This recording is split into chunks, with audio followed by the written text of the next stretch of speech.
The Lord of the Rings by J.R.R. Tolkien. Read by me, J.R.R. Tolkien. 3 rings for the elven kings under the sky, 7 for the dwarf lords in their halls of stone, 9 for mortal men doomed to die, 1 for the dark lord on his dark throne, in the land of Mordor where the shadows lie. 1 ring to rule them all, 1 ring to find them, 1 ring to bring them all, and in the darkness bind them, in the land of Mordor where the shadows lie. Prologue. What concerning hobbits? This book is largely concerned with hobbits, and from its pages a reader may discover much of their character and a little of their history. Further information will also be found in the selection from the Red Book of Westmarch that has already been published under the title of The Hobbit. That story was derived from the earlier chapters of the Red Book, composed by Bilbo himself, the first hobbit to become famous in the world at large, and called by him There and Back Again, since they told of his journey into the East and his return. An adventure which later involved all the hobbits in the great events of that age that are here related. Many, however, may wish to know more about this remarkable people from the outset, while some may not possess the earlier book. For such readers, a few notes on the more important points are here collected from Hobbit lore, and the first adventure is briefly recalled. Hobbits are an unobtrusive but very ancient people, more numerous formerly than they are today, for they love peace and quiet and good-tilled earth. A well-ordered and well-farmed countryside was their favorite haunt. They do not and did not understand or like machines more complicated than a forge bellows, a water mill, or a hand loom, though they were skillful with tools. Even in ancient days they were, as a rule, shy of the big folk, as they call us, and now they avoid us with dismay and are becoming hard to find. They are quick of hearing and sharp-eyed, and though they are inclined to be fat and do not hurry unnecessarily, they are none the less nimble and deft in their movements. They possessed from the first the art of disappearing, swiftly and silently, when large folk whom they do not wish to meet come blundering by, and this art they have developed until to men it may seem magical. But hobbits have never in fact studied magic of any kind, and their elusiveness is due solely to a professional skill that heredity and practice, and a close friendship with the earth, have rendered inimitable by bigger and clumsier races. For they are a little people, smaller than dwarves, less stout and stocky, that is, even when they are not actually much shorter. Their height is variable, ranging between 2 and 4 feet of our measure. They seldom now reach 3 feet, but they have dwindled, they say, and in ancient days they were taller. According to the Red Book, Bandobras Took, bull roarer, son of Isumbras III, was 4'5" and able to ride a horse. He was surpassed in all hobbit records only by 2 famous characters of old, but that curious matter is dealt with in this book. As for the hobbits of the Shire, with whom these tales are concerned, in the days of their peace and prosperity they were a merry folk. They dressed in bright colours, being notably fond of yellow and green, but they seldom wore shoes, since their feet had tough leathery soles, and were clad in a thick curling hair, much like the hair of their heads, which was commonly brown. Thus the only craft little practised among them was shoemaking, but they had long and skilful fingers, and could make many other useful and comely things. Their faces were as a rule good-natured rather than beautiful, broad, bright-eyed, red-cheeked, with mouths apt to laughter and to eating and drinking. And laugh they did, and eat and drink, often and heartily, being fond of simple jests at all times, and of 6 meals a day when they could get them. They were hospitable and delighted in parties and in presents, which they gave away freely and eagerly accepted. It is plain indeed that in spite of later estrangement, hobbits are relatives of ours, far nearer to us than elves or even than dwarves. Of old they spoke the languages of men, after their own fashion, and liked and disliked much the same things as men did. But what exactly our relationship is can no longer be discovered. The beginning of hobbits lies far back in the elder days that are now lost and forgotten. Only the elves still preserve any records of that vanished time, and their traditions are concerned almost entirely with their own history, in which men appear seldom and hobbits are not mentioned at all. Yet it is clear that hobbits had in fact lived quietly in Middle-earth for many long years before other folk became even aware of them. And the world being, after all, full of strange creatures beyond count, these little people seemed of very little importance. But in the days of Bilbo and of Frodo his heir, they suddenly became, by no wish of their own, both important and renowned, and troubled the counsels of the wise and the great. Those days, the third age of Middle-earth, are now long past, and the shape of all lands has been changed. But the regions in which hobbits then lived were doubtless the same as those in which they still linger, the northwest of the old world, east of the sea. Of their original home, the hobbits in Bilbo's time preserved no knowledge. A love of learning, other than genealogical lore, was far from general among them, but there remained still a few in the older families who studied their own books, and even gathered reports of old times and distant lands from elves, dwarves, and men. Their own records began only after the settlement of the Shire, and their most ancient legends hardly looked further back than their wandering days. It is clear, nonetheless, from these legends, and from the evidence of their peculiar words and customs, that like many other folk, hobbits had in the distant past moved westward. Their earliest tales seem to glimpse a time when they dwelt in the upper vales of Anduin, between the eaves of Greenwood the Great and the Misty Mountains. Why they later undertook the hard and perilous crossing of the mountains into Eriador is no longer certain. Their own accounts speak of the multiplying of men in the land, and of a shadow that fell on the forest, so that it became darkened, and its new name was Mirkwood. Before the crossing of the mountains, the hobbits had already become divided into three somewhat different breeds: Harfoots, Stoors, and Fallowhides. The Harfoots were browner of skin, smaller and shorter, and they were beardless and bootless. Their hands and feet were neat and nimble, and they preferred highlands and hillsides. The Stoors were broader, heavier in build. Their feet and hands were larger, and they preferred flat lands and riversides. The Fallowhides were fairer of skin and also of hair, and they were taller and slimmer than the others. They were lovers of trees and of woodlands. The Harfoots had much to do with dwarves in ancient times, and long lived in the foothills of the mountains. They moved westward early and roamed over Eriador as far as Weathertop, while the others were still in Wilderland.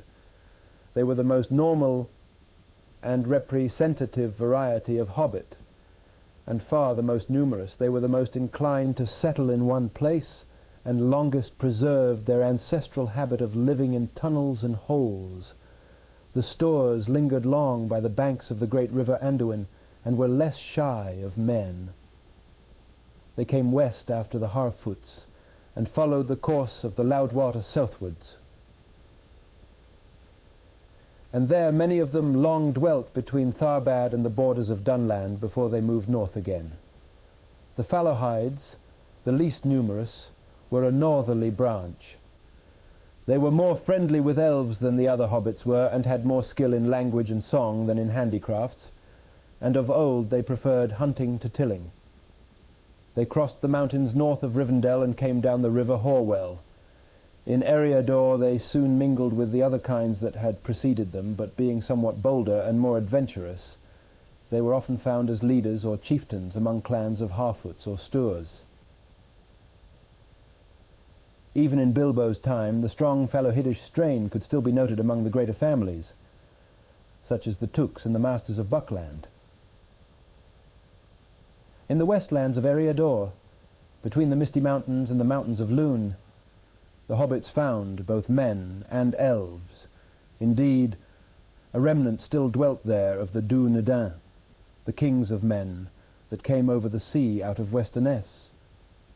But they were dwindling fast, and the lands of their north kingdom were falling far and wide into waste. There was room and to spare for incomers, and ere long the hobbits began to settle in ordered communities. Most of their earlier settlements had long disappeared and been forgotten in Bilbo's time, but one of the first to become important still endured, though reduced in size. This was at Bree and in the Chetwood that lay round about, some 40 miles east of the Shire.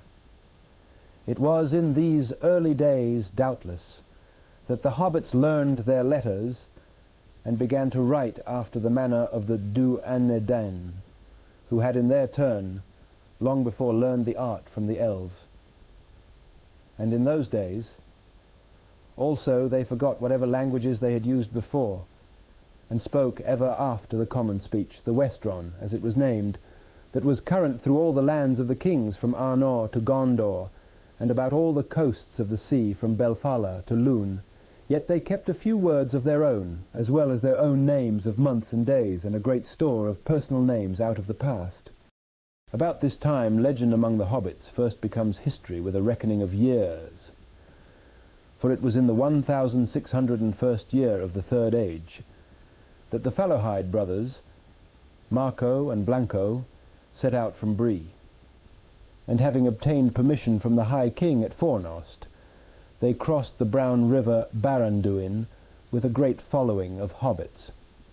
They passed over the bridge of stone boughs that had been built in the days of the power of the North Kingdom, and they took all the land beyond to dwell in, between the river and the far downs. All that was demanded of them was that they should keep the great bridge in repair, and all other bridges and roads speed the king's messengers and acknowledge his lordship. Thus began the Shire reckoning, for the year of the crossing of the Brandywine, as the hobbits turned the name, became year 1 of the Shire, and all later dates were reckoned from it. At once the western hobbits fell in love with their new land, and they remained there, and soon passed once more out of the history of men and of elves. While there was still a king, they were in name his subjects, but they were, in fact, ruled by their own chieftains, and meddled not at all with events in the world outside. To the last battle at Fornost with the Witch Lord of Angmar, they sent some bowmen to the aid of the king, or so they maintained, though no tales of men record it.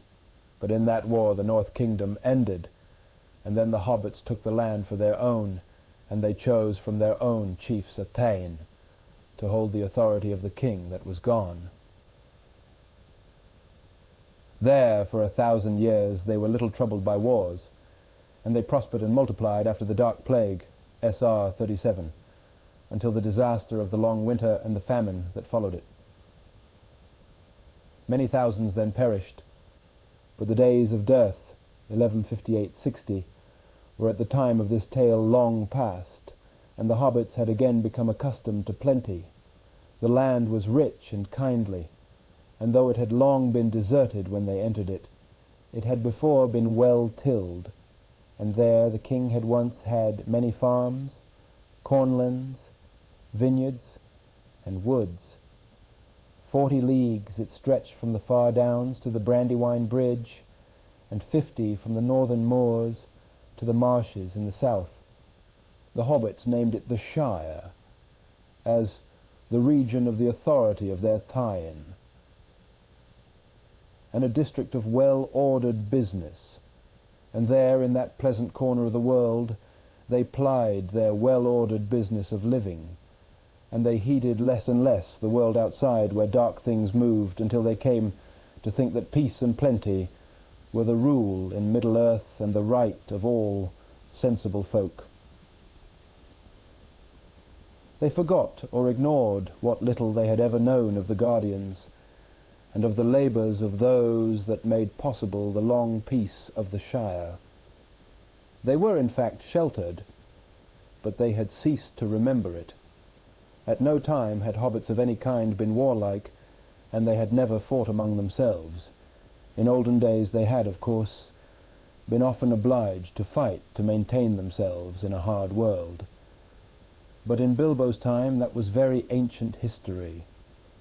The last battle, before this story opens, and indeed the only one that had ever been fought within the borders of the Shire, was beyond living memory. The Battle of Greenfields, S.R. 1147, in which Bandobras Took routed an invasion of orcs. Even the weathers had grown milder, and the wolves that had once come ravening out of the north in bitter white winters were now only a grandfather's tale.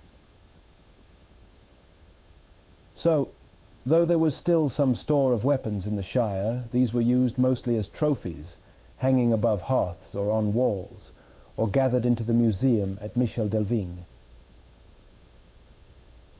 The Matham House it was called, for anything that hobbits had no immediate use for, but were unwilling to throw away, they called a Matham.